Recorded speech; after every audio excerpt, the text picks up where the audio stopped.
Hello there, ladies and gentlemen. Welcome to another episode of CookieCast. Today on CookieCast, it's the Darkest Timeline. This episode, I was apparently suffering from some sort of coughing fit, and you will have to excuse that. Don't know what was going on. Some sort of tickle, and it was annoying, which I'm sure you'll find out shortly. This week, this episode, talking about the joy of Christmas. Yes, I know. I don't know what to call this bit, teaching your children the responsibilities. Let's go with that. We've got plenty of entertainment stuff going on, a lesser of the week stuff and a more of the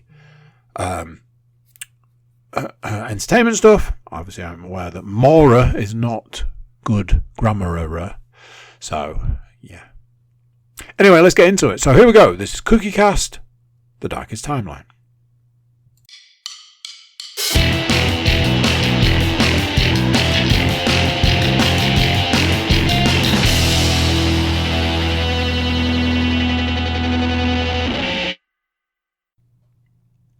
I just had to press the button because honestly, I am on a tight schedule. And if I don't press the button, I'm just going to sit here and not do it. How are we all doing today?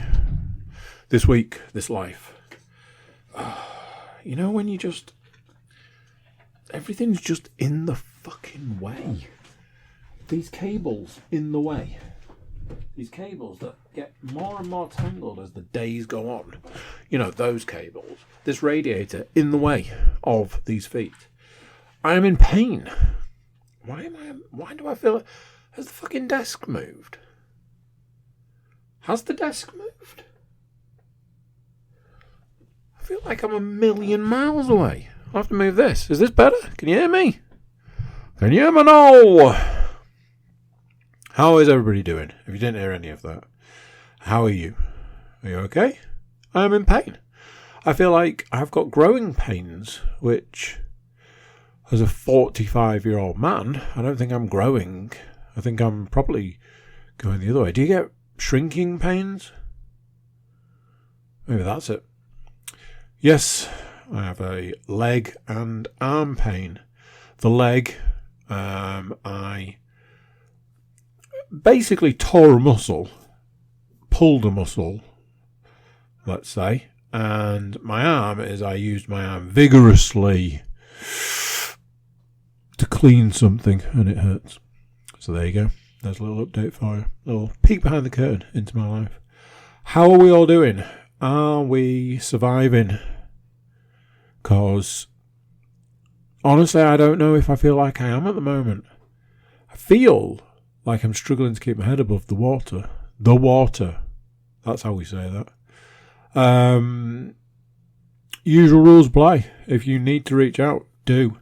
Go to the website, click the email button, and if it's you that's trying to get in touch and not spam the mailbox, then keep trying, because I honestly don't know what's going on. I've looked into it. I think it's spam, but it could be somebody out there like, hey bro, I sent you an email, you didn't get back to me. Find us on social media. Obviously like our page while you're there, but you know, do the getting in touch thing.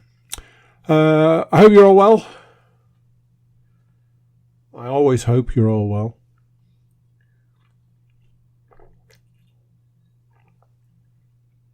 Yet, I appreciate that not all the time we can all be well.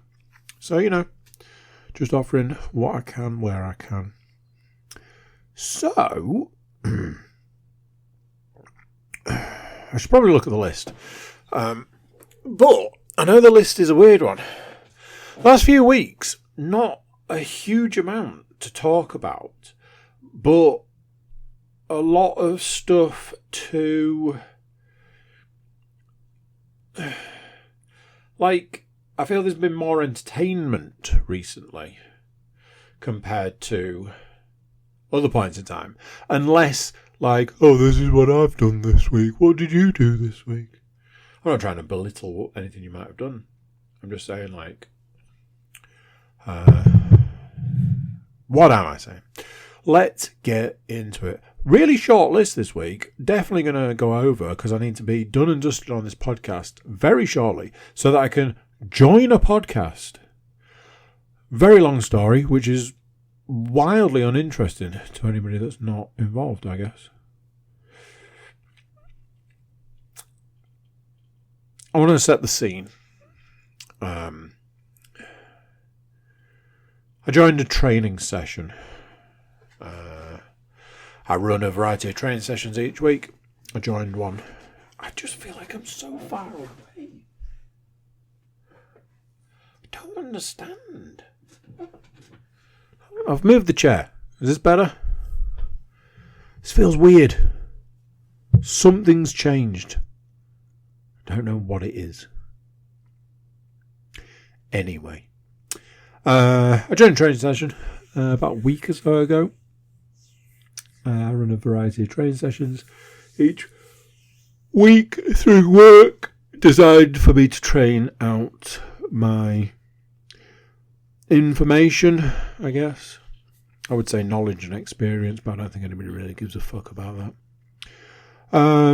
And as I joined, one of my trainees was like, "Oh, speaking of the Grinch, here he is." And I was like, piss off. I am not the Grinch. I've said this 1,000 times. I've said it probably 100 times on the podcast. If you want to have a conversation with me about Christmas, and it is the 1st of December onwards, go nuts. I am all for it. Let's get into it. Let's talk about the meaning of Christmas. Come on. If you want to have a conversation with me about Christmas, and it's the 2nd week of November, you can quite frankly get to fuck. Simple. Elegant. There's far too much. We're far too lax with things. There used to be rules around these things. You couldn't put your Christmas tree up until it was something like the 2nd week of December, and I was all for it. I heard someone say, I'm paraphrasing because I can't quite remember, but I think it was, it's the 1st of November on Saturday. It's going back a little while. It's going back a month. That's great, because that means we can put the Christmas tree up.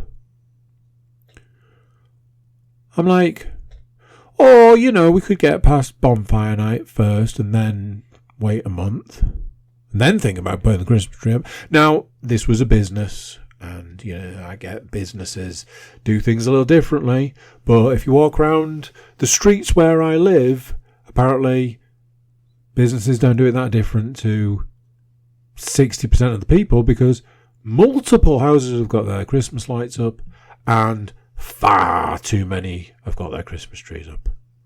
And a conversation today about somebody who has bought a Christmas tree and put it up, and the person I was talking to said the exact same thing I was thinking. Well, that's going to be dead by the day, isn't it? Because it's 6 weeks away. It's a month tomorrow. But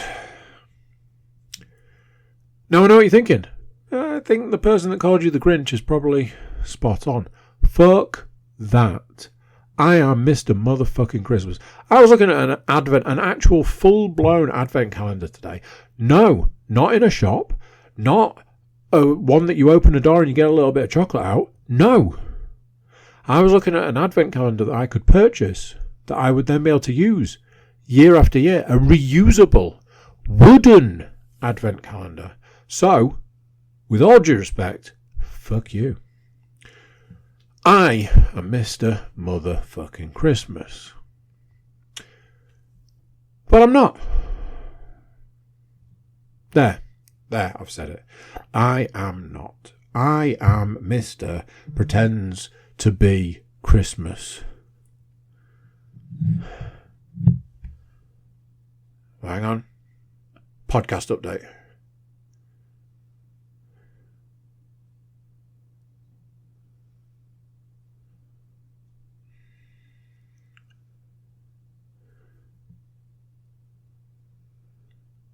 Sorry, I'm just, terrible podcasting. I'm just updating Perfect. Just recording mine currently, so should work out fine. So it's all a front, it's all a ruse. Anybody that asks, I'll tell them I miss motherfucking Christmas, but it's all a front. I have 4 children, I've got expectations, so on and so on and so on. I'm expected to like and enjoy and all of this. And ultimately, I fought it for a long time. I used to get excited about this, excited about that. But I've said this before, I've said it many, many, many times. I just had it sort of drummed out of me. It was supposed to be fun and exciting and the most magical time of the year. But after so many years of it being fucking awful, and that's... I paint this picture of getting if you're lucky you'll get a piece of coal for Christmas. It's not that sort of picture I'm painting. The picture I'm painting is that it just wasn't great for a long time, and then finally, eventually, whatever, it was awful. It was fucking horrible, and I was kind of done with it at that point. And I'm like, it's supposed to be a particular way, and it's not. So, fuck it. Let's just leave it. And like I say, having the children and stuff, you turn into what I was always told. You do it for the children, whether you enjoy it or not. You do it for the children, and you live it through them. And I was fine with that. As it stands, I've got this weird dynamic with my children. I've got a child that trying to find out what they want for Christmas is like trying to pull teeth. And then every now and then they'll be like, "Oh, I'll tell you what I want," and I go, "Oh, go on." And they're like, "I want this," and you're like, "Oh, okay." And then I've got another child who's like, "I want this and this and this and this and this." I'm like, "Cool. Will you use any of that? Because I think we know the answer." And I've got another child who's very much similar. "I want this and this and this and this and this." And you have to be like, that's too much stuff. And then I've got another child who's like, "I want this." "Okay, what else do you want?" "Nah, just that." "Okay, dude." So, you've got this weird dynamic. Kids of different ages want different things or don't want things. There seems to be a little bit of that. And there you go. So, largely I just get annoyed by it's the 1st November, let's put the Christmas tree up. Fuck off. And that's that. Okay? We're all on the same page. We're all good at this. We've got all the analogies and things. Okay, so last Thursday, I am out climbing first thing in the morning. I come home and I'm like, right, okay, I've got to get sorted as quickly as possible so that I can take my son, drop him at Nana's, and go to work. Between me getting out of the shower and leaving the house, it started snowing. And I am in the camp of, there's a point in your life where snow is great and it's magical and it's a wonderful thing. Oh my God, it's snowing. And that is when you're a child. When you're an adult, snow is the absolute worst.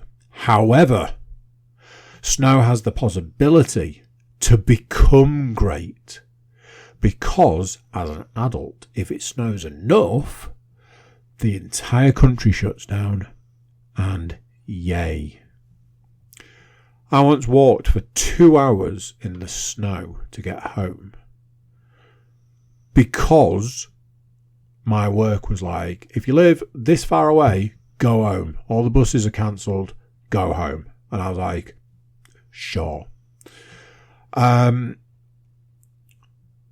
So I look out the window. The kids are like, yeah, it's snowing. And I'm like, fuck, it's snowing.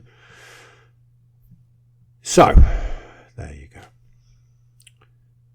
By the time I leave the house, it is proper snowing. Now, it's not the first snow we've had in the season. It's the second snow we've had. I think it snowed the day before, maybe. And that was shit snow. It snowed when it was wet. And meh, pointless. But by Thursday it was dry and it was snowing, and I mean snowing. And I went, shit. What we've got here, ladies and gents, is the possibility of it being bad. Now, I know a series of things about my cars. The car that I was going to be using in question is terrible in snow, ice, and really bad rain. It will aquaplane given half the chance. It will skid and keep on skidding on corners and things in the snow. And let's not even get into ice. Its favourite function is traction control. The moment the snow or ice starts, it uses it constantly. So I'm looking at the snow that's coming down a lot and the dry ground going, we need to leave now. So we get in the car and away we go. And I'm driving and I'm like, cool, here we go.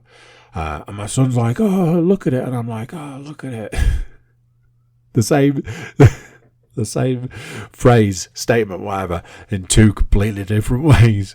Because he's like, oh, look. And I was like, have you ever known snow like this in your lifetime?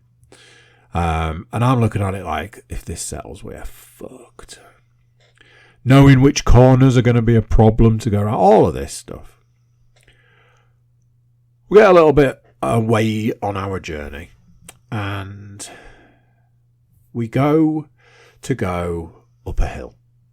And on this hill, there are two bridge overpass type deals. And it's like, cool beats.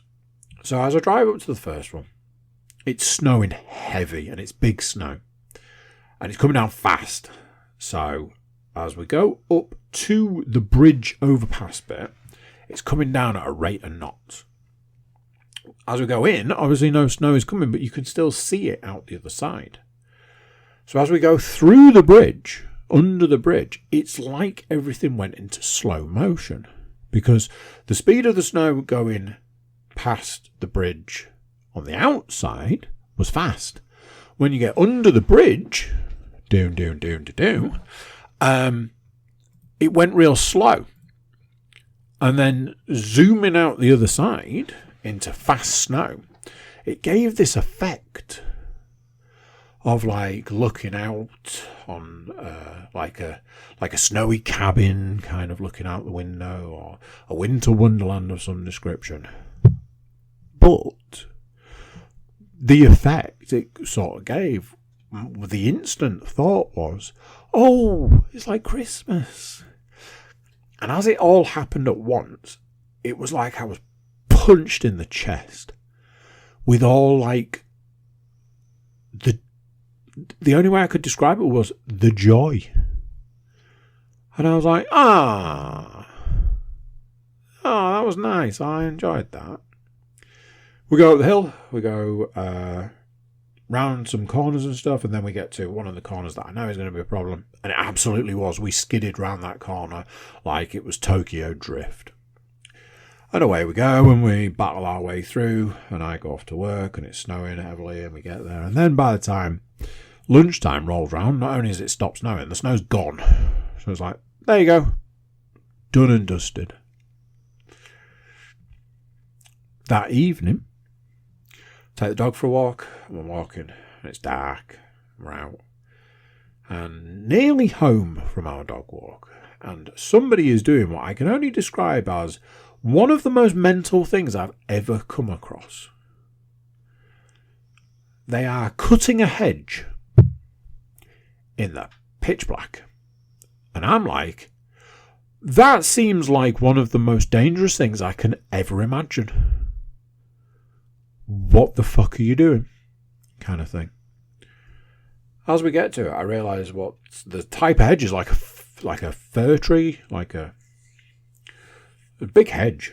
But the smell was that smell of, you know, when you go and buy a real Christmas tree and you're in the garden centre or wherever you go for your Christmas tree and you're wandering around and there's that smell of freshly cut Christmas trees.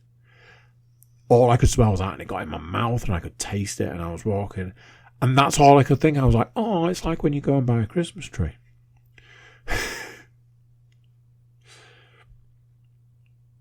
That evening, because I'd had these like two profound sort of experiences, I was relaying my experiences to Leanne. I'm like, oh, this happened when I was driving to work this morning, and this happened this evening, and it just made me feel like it was real Christmassy, and like the joy of Christmas. I finally understood what people meant when they say like the joy of Christmas and stuff.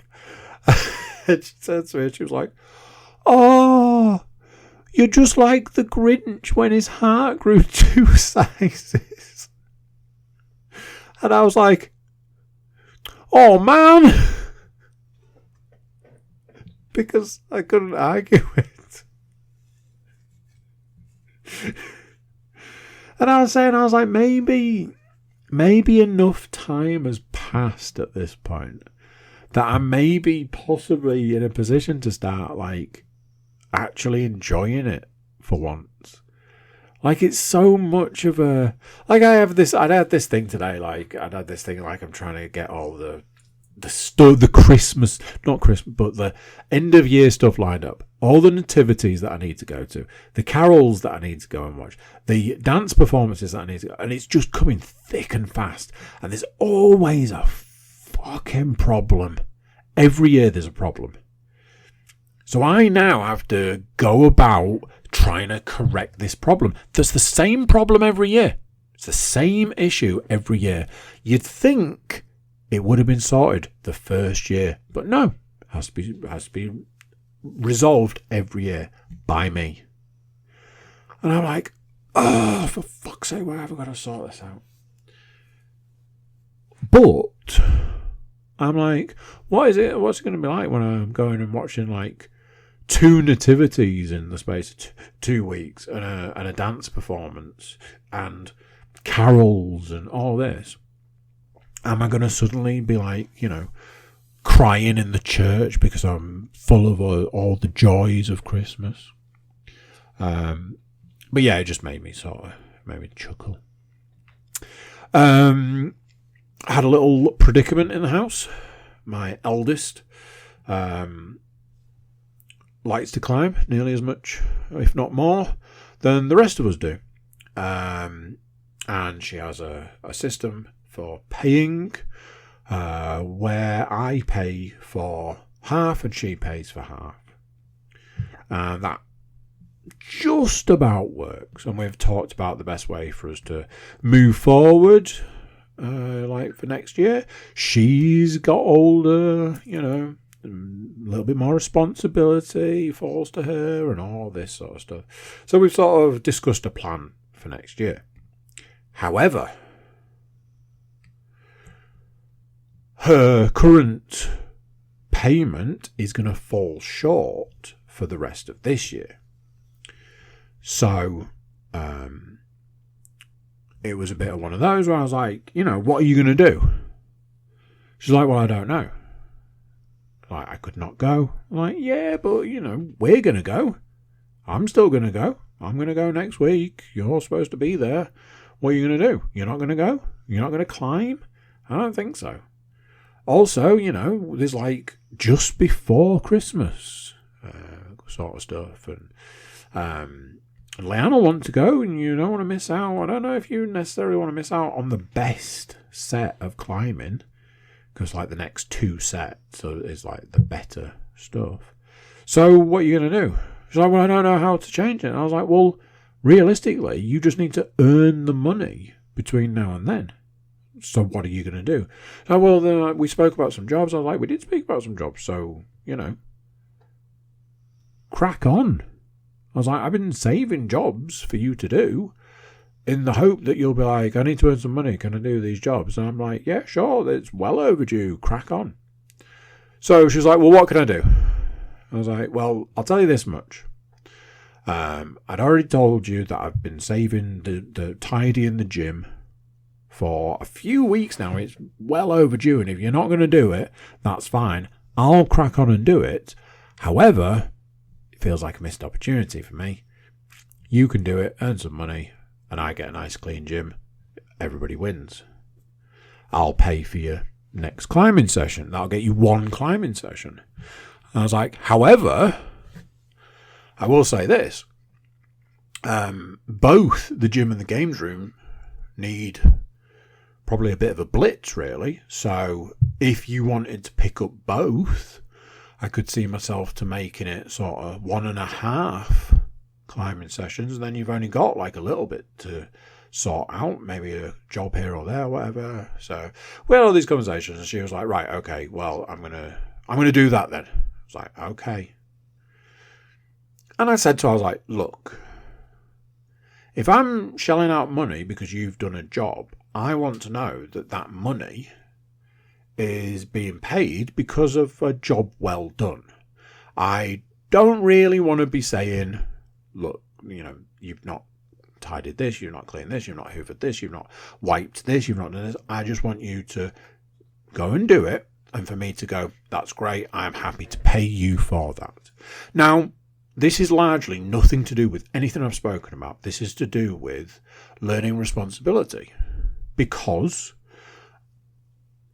I look at it and believe that it is my responsibility to teach her the responsibility of if a job's worth doing, etc., etc., etc. So, she's committed. Now, we have an issue.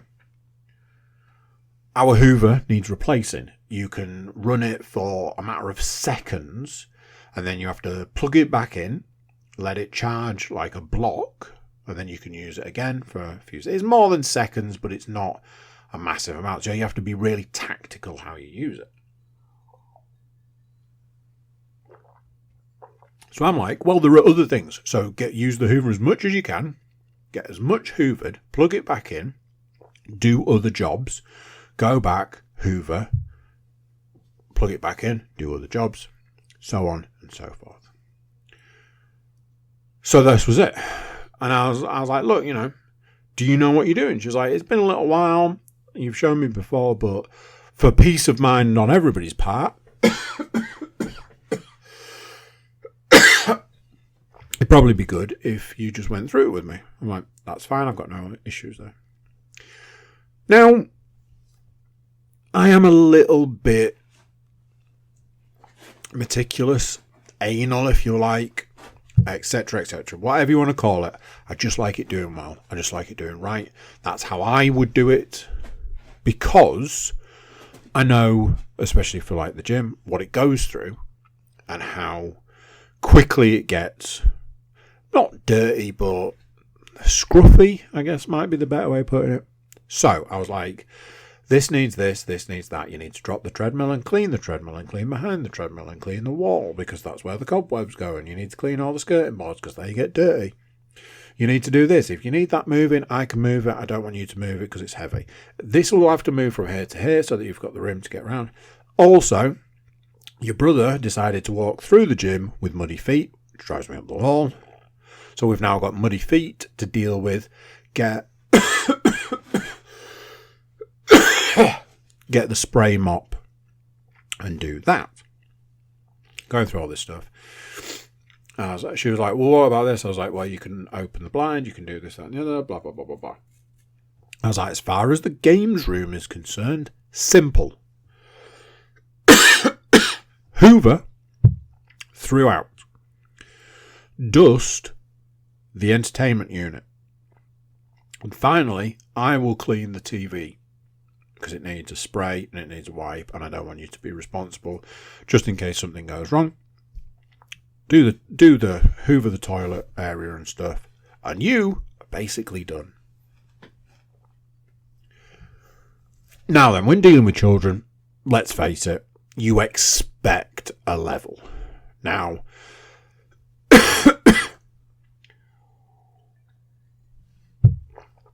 I generally employ a system of you get 3 chances. Firstly, you're going to do it and tell me it's done and it's going to be garbage. I'm going to say, look, this is not to my standard. I need you to pick it up. So I need this done, that done, the other done. Don't make me come back here and check this if it's not done.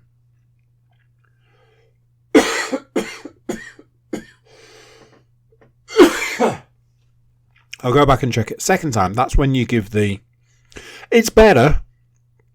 It's still not quite right. So what I need you to do is I need you to do this bit again, because it's not right. Then do this bit, and then you've really got to look at this, because this just hasn't been touched. I used this system on Saturday with my other daughters, decided their bedroom. And that is the exact way it went. First one, I was like, are you taking the piss? Second one, I was like, it's better, but it's not done. Third one, I'm like, look, just do these bits and we'll call it quits. However, I know my eldest daughter has the ability to bypass all of that.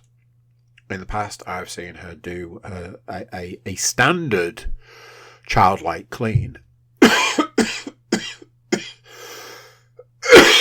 Sorry, I don't know what the fuck this tickle is. But I have also seen her do some of the best tidying, cleaning, and making something absolutely spotless. So there's a part of me that's like, I think we'll be okay. So off she trots, Hoover in hand with all the attachments, and away she goes. I'm like, you need this attachment for this bit, but you need this attachment for this bit. But you need this attachment for this bit. There's a point where I go back to check. I check, and I'm like, holy shit balls. It is fucking gleaming in here. If she'd have told me she was done, I'd have been like, you've done a really good job in here, darling. Well done.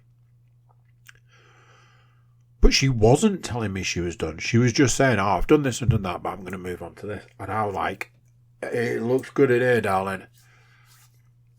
Then she starts getting hit by the Hoover issues, so she starts doing other things. We were also playing a game, which I'll talk about in a bit. So there was a little bit of like, oh, I'll take a break while the Hoover charges. And I'm like, that's fine. You know, you've done well so far.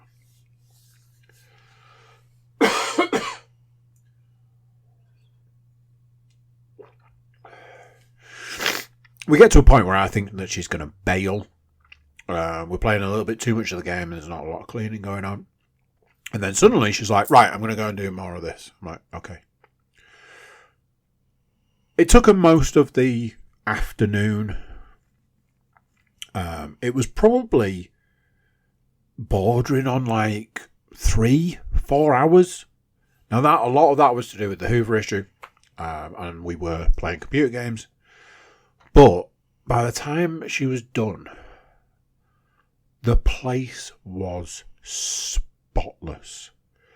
It was immaculate. The kind of clean that you don't want to move in case some dust particle that's on you gets on a surface that has been cleaned, because then you've ruined it. I'm like, this is the shit I'm talking about. This right here is work ethic. Now, I've talked about this before. I know I talked about it on a podcast previously where I'd sort of said, why don't you clean the car and earn some money? And it took days. Like, it was like a couple of days, and the car was just spotless. And at no point did I have to say, oh, you've missed a bit. You know, that kind of bullshit. Because it was just immaculate. By the time she was finished, I was like, darling, your work ethic, when you are like this and you set your mind on something, your work ethic is absolutely tip top. And I'll tell you what I'm going to do for you. I am going to pay for not only one. And I was like, I can't tell her I'm going to pay for both, because, although she's earned, I feel that was just a teeny bit too much. Because we're talking about the difference between like 10 or 15 or 20 pounds. But I said to her, I was like, look, one of your climbs is covered. I'm going to pay for that. And in fact, I'm going to pay for half of the next one. So all you need to do now is pick up a couple of little jobs and I'll cover all of the rest of your climb for the rest of the year. Because that's how much that job and the way you've gone about it means to me. And honestly, I don't know if she's learned anything from that other than do good job, do good work, put good time in, whatever, get good result. It's kind of what I'm hoping. But I don't feel like I taught her that. I feel that she was just like, well, yeah, this is how it gets done. And I'm like, you're absolutely right. That is how it gets done. We're on to the entertainment stuff, people. That was kind of it for the week. Recently I've slowed down a little bit on the writing every little thing down and let's talk about this and let's talk about that. Because I think after I heard my own podcast at one point, I was like, wow. I was like, let's dial a few things back. So I'm not frantically writing stuff down. What I do write down is all the entertainment stuff. So let's talk about it. Tokyo Ghoul Season 2, Episodes 8 and 9 in the bag. Done. Tokyo Ghoul Season 2 is fantastic. Absolutely phenomenal. It's great anime. It's probably one of the last gasps of great anime. There's a couple that have come up recently that just get so much sort of like props and stuff that I'm starting to feel like I might have to sort of just check them out. There's 2 on my list that I'm like, are these really that good? Because people rave about them. But anyway, starting to close in on the end of Season 2 at this point. So we're going to have that situation where we're going to have to try Season 3 and see what exactly Series 3 is about. I did see something about... There were other mentions, so I need to look into those. But anyway, absolutely fantastic. It's all kicking off at the moment. Speaking of fantastic television, I have moved on to watching Peacemaker Season 2, finally. We watched episode 1, 2, and this evening we watched episode 3, because I couldn't get the football to work the way I wanted it to. So... Season 1 of Peacemaker is great.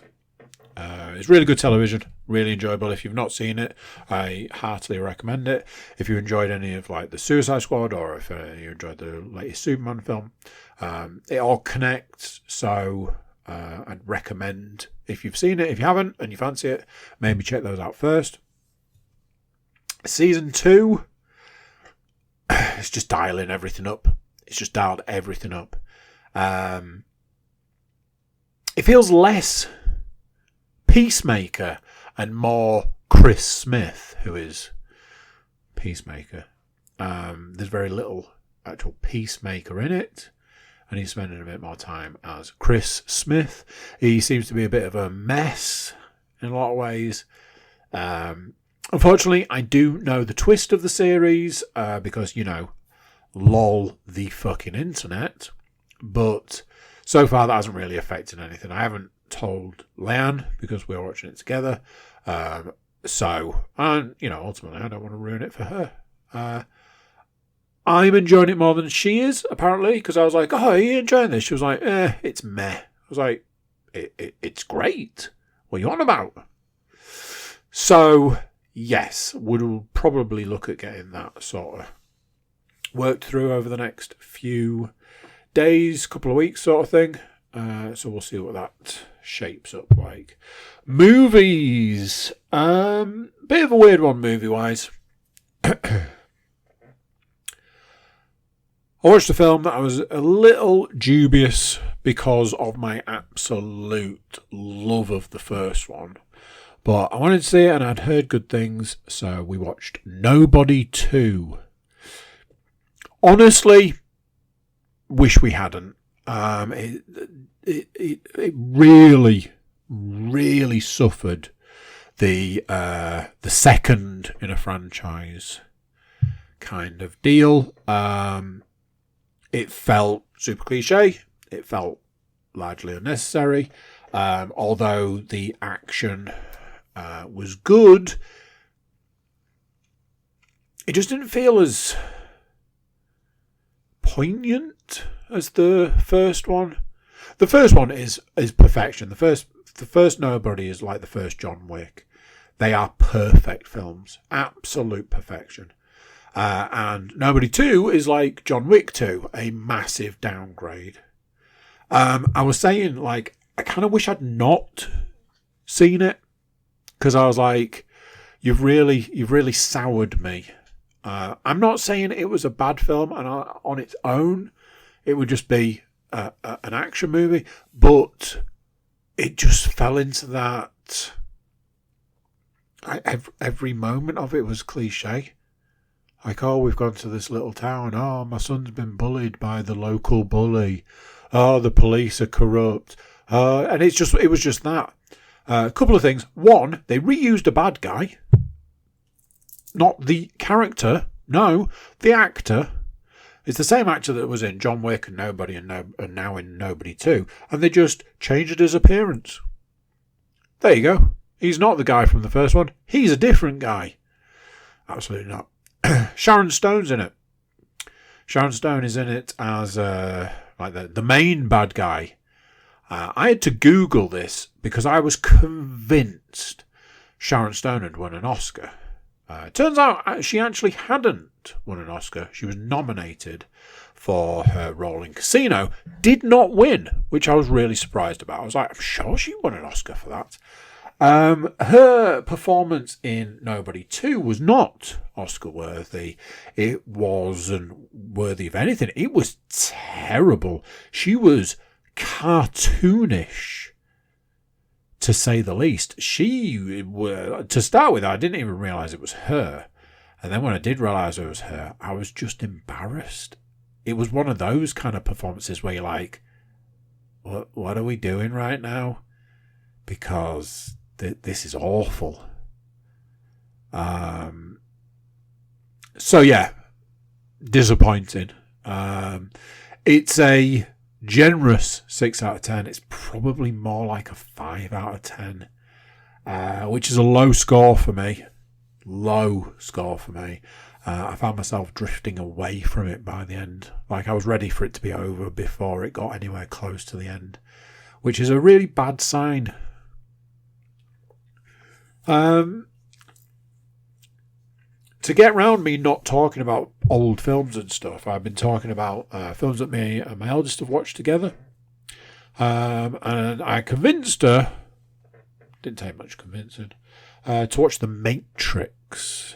I've got a real beam on it at the moment about The Matrix because I want to go to one of those like new screening experiences where it's sort of like not just on the screen, it's on the walls, and they sort of change the movie. Looks super cool. Looks a lot of fun. It kind of made me want to watch The Matrix. And I was showing her, and I was like, we should watch The Matrix. And she was like, yeah, let's. We did. Every now and then I watch an old film and I kind of want to hate it because I'm like, it's old, and the CG's rubbish, and it's real dated, and I've seen it a million times, and all those sorts of things, those silly things that you do with stuff that you loved in the past, because I loved The Matrix. But I couldn't. It's such a good film. There's so much. When you've seen it like loads of times, there's so much that you see for the first time, having seen it so many times, and you're like, man, this film's so good. It's such a shame about the sequels. Going back to Nobody and John Wick, ironically. So we watched The Matrix. She said she enjoyed it, which I was pleased. I really enjoyed it because it's been a little while since I've seen it. However, now I'm afraid that she's like, should we watch the others? I'm like, if you like. Computer games. Having had disappointing results with the VR recently, it's again soured me a little to the VR experience because I couldn't do what I wanted to do. So I have once again backed away from the VR, and I have other things going on. Chronos, the New Dawn, whatever the fuck it's called.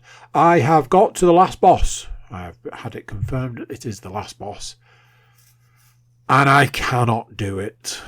The last boss has decided that everything I have done in the game up to that point doesn't matter because it's going to be completely different to anything I have dealt with till this point. I am told it has 5 phases. I have managed to get to phase 4, and I just got absolutely obliterated. And I went, I think I might be done. And I've done it a few times, and I've gone back to it a few times over a few different days. And honestly, I might be done with it. There is absolutely no reason or excuse for why the game would do this other than to simply just be a dick.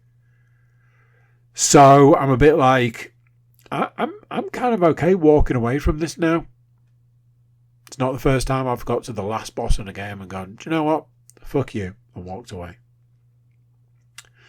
The game that me and my eldest were playing was obviously DC Universe. We built a new character, and since then I built another new character, which I'm kind of digging. I kind of like a couple of these new characters that we've made. We've made them for a purpose. We're going to play one together, and one I built just out of curiosity, and yeah, I kind of like it. Going to have it as a real sort of test character for a few things, but that'll be to come. Another game I've been playing this week is a game called Where Winds Meet. It is a free to play game, which is interesting because it was 120 gig to download and install on the PS5, and it's a big open world RPG that you can play in single player and be almost completely unbothered by other players. And it's massive, and I've been playing it for hours and hours and hours. And honestly, my only question is, how is this game free? It's huge. It just goes on and on and on. And there are like the variety of different ways that you can level up, and you level up like the game itself, right, as well as the character and all this sort of stuff. But it's free. That in itself is baffling. It's been a fantastic experience, quite frankly. However, more recently I've stumbled into a bit of a... I'm trying to do something. I'm trying to get an upgrade, but the game just does not want to give it to me. And I'm feeling that this is how the game wants you to essentially start paying, and I'm desperately trying to not, because I've got no reason to give it money, but I do want this upgrade, which seems like it should just be there, and it isn't. But it keeps saying like, you've just got to do this, you've just got to get to this level, and every time I think I get there, it's like, oh no, you've not got there, you've got to do like this and get this bit to this level, and you're like, oh. Okay, I guess I'll do that then. So it's a little bit confusing, and like there's a lot going on. There's a lot to this game, but it does feel a lot like it's geared in a certain way. So I'm a bit like, I'm just going to try and dodge that as much as possible. That is the podcast for this week. That is me done. It was a short and sweet in a lot of ways, but like I say, trying to keep it a little bit more condensed these days for whatever reason. So yeah, thank you for listening, and I'll catch you next time. So there you go. What do you think of that? Another one done, another one gone. Short and sweet this time. Had absolutely nothing to do with me having to join another podcast. Anyway. Thank you for watching. Thank you for listening. Thank you for being here. If you want to be bigger member of the crew, check out the website, thecookiecast.com. And before you leave, please do consider like, share, subscribe, and comment. Leave reviews where you can leave reviews. Leave comments where you can leave reviews. Join us in whichever way you feel comfortable in joining us. That is it for this one. Till next time, I'm going to say bye, and I'll see you then. You've just listened to another episode of Cookie Cast. Thanks for listening.